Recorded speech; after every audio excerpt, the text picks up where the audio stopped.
ಇನ್ನೊಂದು ಮಿನಿ ವ್ಲಾಗ್ಗೆ ಸ್ವಾಗತ. ನಾವು ನಿನ್ನೆ ಮೂಡಿಗೆರೆ ಬಂದಿದ್ವಲ್ಲ ನೈಟ್ ಚಿಕ್ಕಮ್ಮನ ಮನೆಯಿಂದ.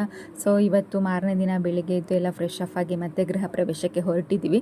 ನಾವು ಬೇಗನೆ ಹೋಗಬೇಕಾಗಿತ್ತು, ಬಟ್ ನನ್ನ ತಂಗಿಗೆ ರಾತ್ರಿ ಫುಲ್ ಹಲ್ನೋವಿತ್ತು. ಹಾಗಾಗಿ ನೈಟ್ ಸರಿ ನಿದ್ದೆ ಇಲ್ಲದೆ ಬೆಳಗ್ಗೆ ಏಳುವಾಗಲೇ ಲೇಟ್ ಆಯಿತು. ಆದರೂ ಸ್ವಲ್ಪ ಬೇಗ ಎದ್ದು ಫ್ರೆಶ್ ಅಪ್ ಎಲ್ಲ ಆಗಿ ಚಿಕ್ಕಪ್ಪ ಹೋಟ್ಲಿಂದ ತಿಂಡಿ ತಂದಿದ್ರು, ಅದನ್ನೆಲ್ಲ ತಿಂದು ಹೊರಟ್ವಿ. ನಾವು ರೀಚ್ ಆಗೋತ್ತಿಗೆ 11 ಗಂಟೆ ಆಗಿತ್ತು, ಬಟ್ ಪೂಜೆ ಸ್ಟಾರ್ಟ್ ಆಗಿರಲಿಲ್ಲ. ಎಲ್ಲ ತಯಾರಿ ಮಾಡ್ಕೊಳ್ತಾ ಇದ್ರು, ಅದೊಂದು ಪುಣ್ಯ ಅಂತ ಹೇಳ್ಬೋದು ನಮ್ಮದು. ಹೋದ ಕೂಡಲೇ ಸೀದಾ ಪೂಜೆಗೆ ಜಾಯ್ನ್ ಆದ್ವಿ. ನಾವು ಯಾರ ಹತ್ರನೂ ಮಾತಾಡೋಕ್ಕೆ ಹೋಗಿಲ್ಲ.